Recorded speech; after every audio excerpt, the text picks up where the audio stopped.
De retour pour le second semestre. Dans cette vidéo, on va vous expliquer les différentes attentes que vous avez pour le second semestre au département de lettres modernes pour les étudiants de la L1. On vous donnera aussi différents types de conseils pour pouvoir comprendre les différents cours que vous aurez, mais aussi pour pouvoir réussir vos différentes évaluations que vous aurez à la fin du second semestre. Donc, l'objectif de cette vidéo est de vous permettre de savoir à quoi s'attendre et comment se préparer pour bien aborder le second semestre au département de lettres modernes en première année. Salut sama gars yi, j'espère que yéen a ngi ci jàmm bu baax. C'est votre présentateur de la chaîne Def Lettres, Kira l'apprenti littéraire, professeur de français à l'institution scolaire Alwa Nouvel Horizon. Maintenant, dans cette vidéo, on va vous expliquer comment bien se préparer pour réussir son second semestre. Quelles sont les attentes des professeurs dans chaque matière? Quel type de cours vous aurez? Quel est le contenu que vous aurez dans les différentes matières au second semestre? Les différents types d'évaluation, ce qui vous permettra de bien vous préparer. Sans plus tarder, nous allons commencer. Nous savons que pour le second semestre, vous aurez 3 unités d'enseignement, comme au premier semestre, pour les étudiants de la L1 lettres modernes. Et dans chaque unité d'enseignement, nous avons 2 matières, ce qui nous fait 6 éléments constitutifs ou 6 matières pour le compte du second semestre. Et au second semestre, tout comme au premier semestre, la validation de toutes les 3 unités d'enseignement nous donne un total de 30 crédits pour valider ce second semestre. Et la validation de ce second semestre, plus la validation du premier, nous permet maintenant une validation normale de notre première année. Maintenant, pour le second semestre, donc voilà le second semestre, vous avez donc un besoin de 30 crédits qui vous est demandé.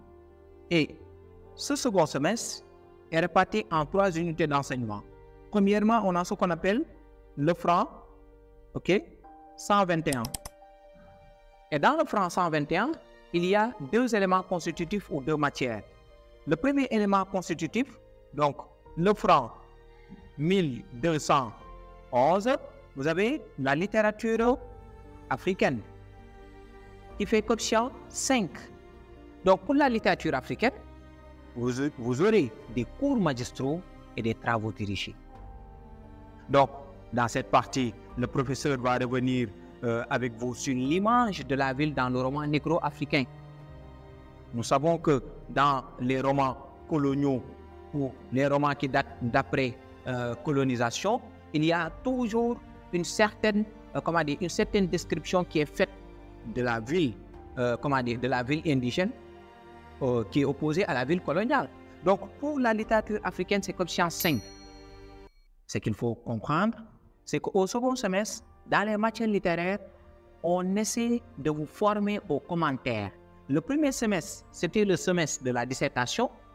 Vous avez vu que dans les 2 à 3 matières qui constituaient la littérature française, à l'évaluation, c'était des dissertations.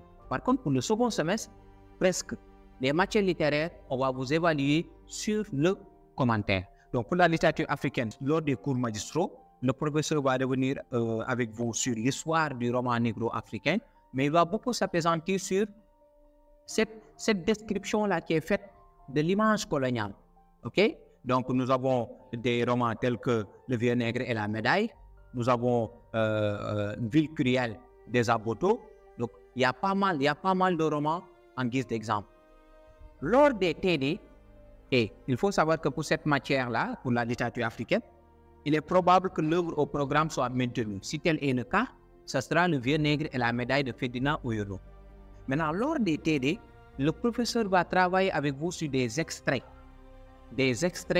du roman Le Vieux Nègre et la Médaille. Donc vous allez il va vous préparer vos commentaires. Là, vous aurez besoin de tout ce que vous avez vu au premier semestre dans les exercices littéraires. Les figures de style, la focalisation, la tonalité, la ponctuation, la valeur des temps, tout ça rentre en compte. Et pour la littérature africaine qui fait quotient 5, à l'évaluation, vous aurez soit un commentaire dirigé. C'est quoi un commentaire dirigé? C'est-à-dire, on vous donne un texte avec 5 à 3, 4 ou 5 questions. Et la première question, on peut vous demander de faire l'introduction, faites l'introduction d'un commentaire composé ou suivi de ce texte. Deuxième question, donc il y aura d'autres questions de commentaires où on va vous demander d'analyser, d'interpréter, d'expliquer, mais ce qu'il y a à savoir pour le commentaire dirigé, même si vous avez des questions, chaque question doit être répondue de manière commentée. OK? Il faut faire sortir l'idée, les procédés littéraires et l'explication. Qui ou quoi, comment, pourquoi. Sinon, si vous répondez comme un élève de 6e, 5e en recopiant le texte, ça fait 0. Vous pouvez avoir un commentaire composé ou suivi.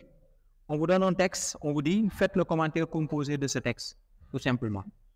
Ou faites le commentaire suivi de ce texte, tout simplement. C'est clair?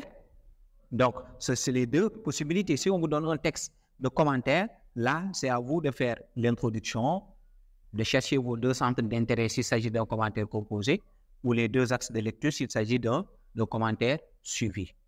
Mais pour ça, vous devez beaucoup vous exercer sur le commentaire. Je sais de quoi je parle, parce que la plupart d'entre vous, étudiants en première année, la plupart d'entre vous n'ont jamais fait le commentaire au lycée. Les effets, ça devient nouveau. Et si tu ne peux pas échapper, ce n'est pas au choix.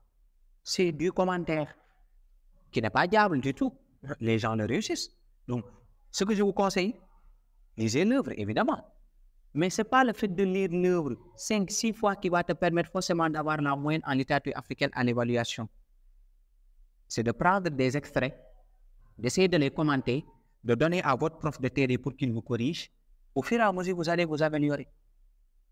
Et donc, là, le deuxième élément constitutif ou la deuxième matière de la première unité d'enseignement, c'est le franc. Donc, 1212, littérature orale. Donc, pour la littérature orale, là aussi, ça fait QF 4. Pour la littérature orale, vous y aurez des cours magistraux et des séances de TD. Donc, en littérature orale, vous allez apprendre un genre littéraire qui est l'épopée. L'épopée. Et vous verrez les différents types d'épopées dans le cours magistral. Le professeur va vous expliquer les différents types d'épopées. Et lors du TD, lors des séances de TD, le prof va revenir avec vous sur les analyses de textes d'une œuvre, comment dirais-je, épique, intitulée Sundiata ou l'épopée Mandeng de Djibril Tamsir Niang. Donc, dans cette matière de littérature orale, vous allez comprendre un peu comment se construit l'épopée, quels sont les procédés d'écriture épique. Il y a l'oralité, l'exagération, l'hyperbole, la place du griot dans le genre épique. Vous allez comprendre tout ça. À l'évaluation, donc déjà lors des TD, le prof va beaucoup travailler avec vous sur des textes. Vous allez analyser par exemple les différentes étapes du destin du héros Sundiata. OK? La prophétie, la naissance difficile, l'exil, le retour. Vous allez analyser tout ça à travers des textes. Donc, pour cette matière, ce que je vous conseille, 16 étudiants de la L1, si vous lisez Sundiata ou l'épopée Mandeng 20 fois, ce n'est pas ça qui va permettre d'avoir la moyenne. Il faut prendre des extraits. Prenez les évaluations des années précédentes. Exercez-vous. Donnez à votre prof de TD, il vous corrige. Même si au début, il vous donne 0, 1, c'est bien. Il faut faire des efforts pour évoluer. À l'examen, à l'évaluation, il y a deux possibilités. Soit on vous donne un commentaire dirigé, texte suivi de questions. On peut vous donner un texte où on ne vous demandera pas de faire l'introduction ni la conclusion, mais vous posez 2 à 3 questions. Ce qu'il y a à comprendre, c'est qu'il ne faut pas répondre à ces questions de manière élémentaire, comme un élève de 6e, 5e. Mais il faut répondre à ces questions en réunissant ces 3 éléments. L'idée, les procédés littéraires et l'explication. De quoi on parle, comment on le dit, pourquoi on le dit ainsi. Là aussi, pour la littérature orale, il faudra faire appel, il faudra réviser tout ce que vous avez vu au premier semestre dans les exercices littéraires, ça vous aidera. Donc, ça fait COEF 4, les deux matières, littérature africaine, l'œuvre qui sera probablement au programme, c'est Le Vieux Nègre et la médaille de Ferdinand Oyono. Pour littérature orale, l'œuvre qui sera au programme, qui ne change pas, ça fait des années, donc c'est Sundiata ou l'épopée Mandeng. Dans toutes ces deux matières, essayez de vous exercer au maximum, car la plupart d'entre vous ne maîtrisent pas le commentaire. Donc, ces deux matières, donc cette première unité d'enseignement fait 12 crédits.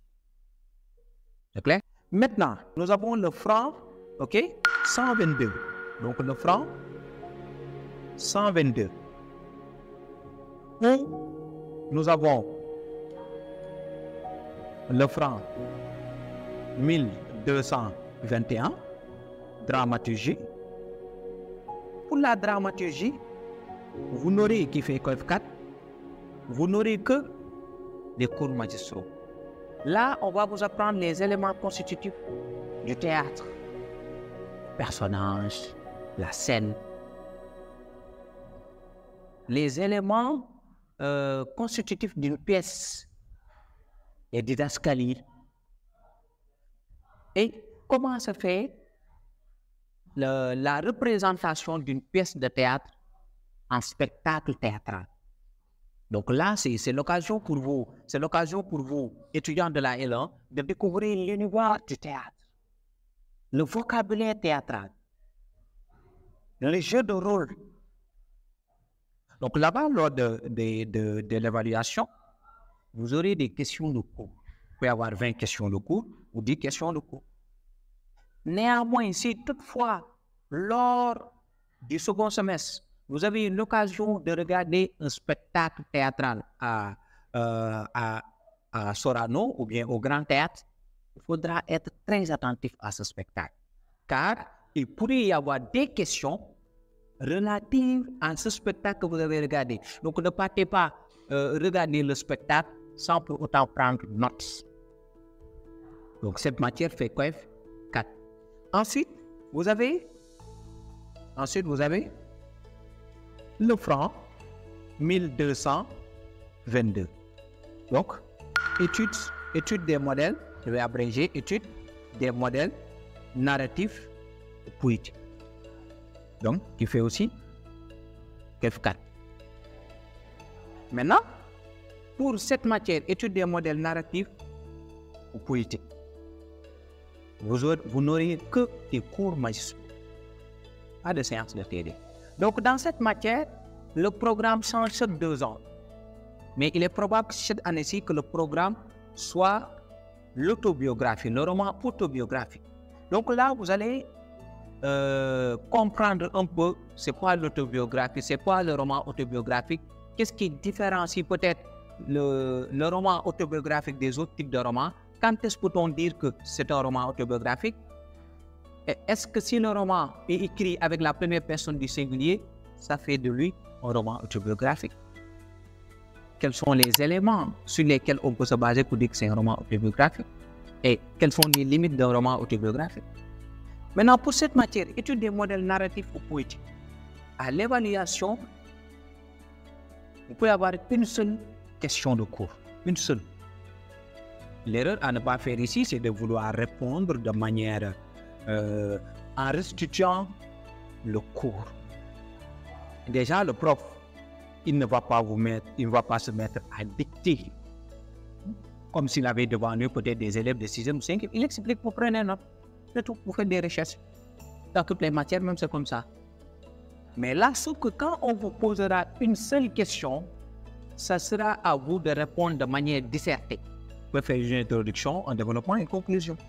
Mais si on vous pose une seule question sur 20 points, votre intelligence doit vous dire que là, il y a une certaine manière de répondre.